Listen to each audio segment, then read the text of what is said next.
So welcome back to my channel, fellow gardeners. This time I thought let's do something different, because we've always done our propagation. We've done propagation of offshoots and then we put them in soil, or we do water propagations, all these different types of propagations. But today I want to do something totally different. I want to try to do a propagation in vermiculite. And I'll explain as the channel goes on why I chose this medium. So my name is Alice and I'm the Red Soil Gardener.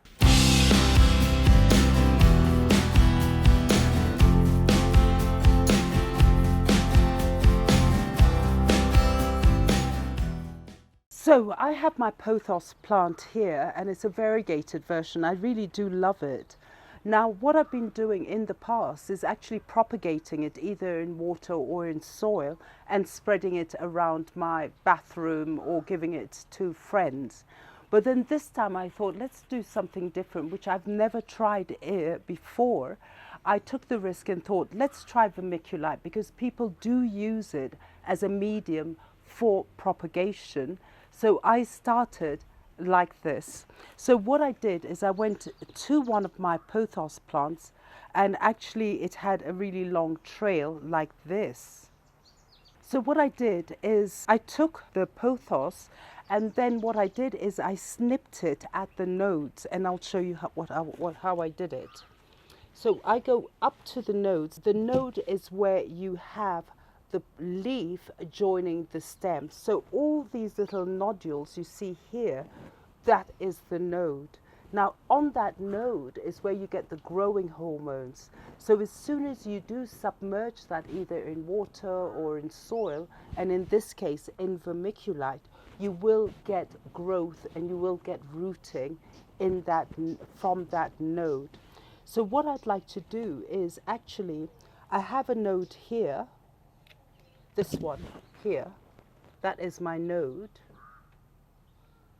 and I will cut just below this other node here. So I'm going to just do like that, 45 degrees cut. Now what I'm going to do here is that this one, I'm going to submerge it in the vermiculite. So I'm going to put it apart. So again, I'm just going to systematically go through here the line. I'm going to remove that leaf here, just like that. And I'm going to go here, just below that node, my second cutting.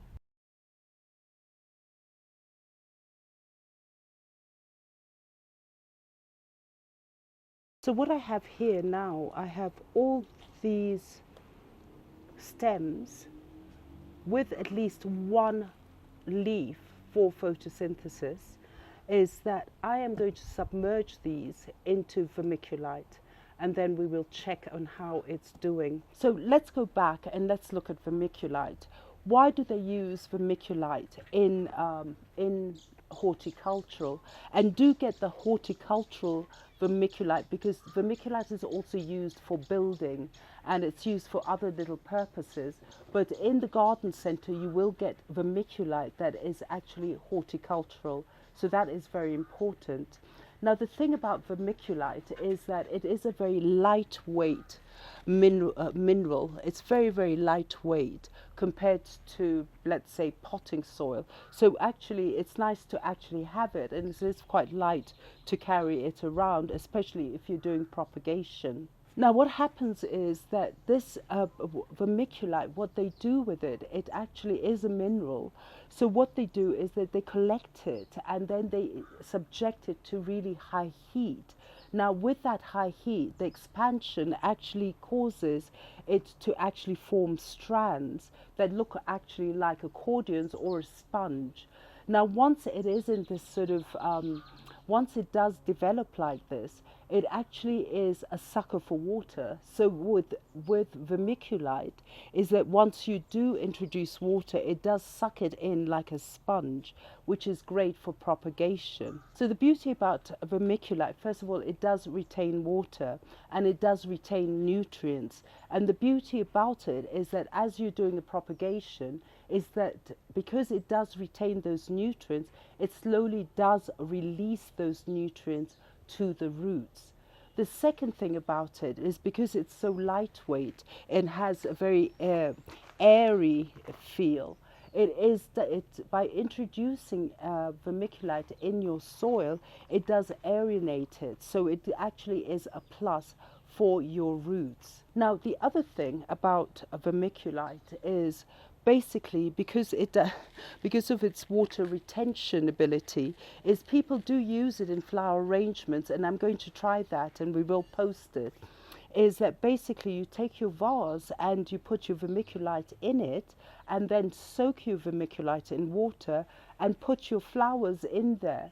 But basically what happens is that, and keep that vermiculite watered all the time, is that you can actually do your flower display in vermiculite in your vase. So I will try it. And another thing is that it is actually good as a mulch for your plants.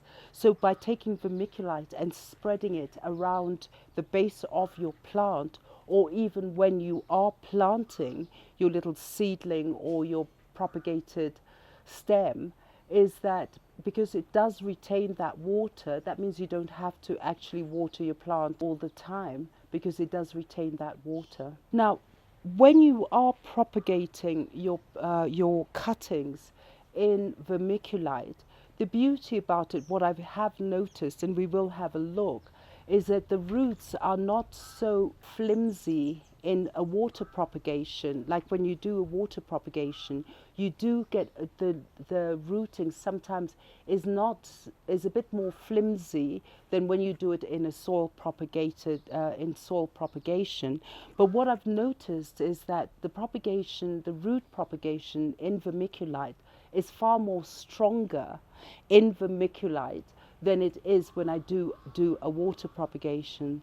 So, which is an encouragement for me, because in the end, instead of doing water propagations, I'm going to do all my water propagation in vermiculite, and then it's easier for it to transit once you do have your root into a soil mix, because the roots are already strong. So let's have a look at it. So now, how do I do my propagation? So what I have here is, I prepared it last night, is I do have vermiculite in these containers of party cups. And again, as I mentioned, because I am using them instead of using the normal plastic pots, because they are cheaper, and I think it's great to use them, especially if you don't have that much money. It's actually cost effective to actually use this. And do make sure that you do have drainage holes, which you can take a skewer, heat it on a gas cooker, and then all you do is poke it and you will get those holes. So I have 3 of them here, and so all I did is take your pothos, the root, the node is there, and just stick it in your vermiculite, just like that. And we're going to stick quite a few in. And again, here, keep 1 leaf for photosynthesis, and I'm just going to submerge those nodes in the vermiculite, just like that. And we just continue.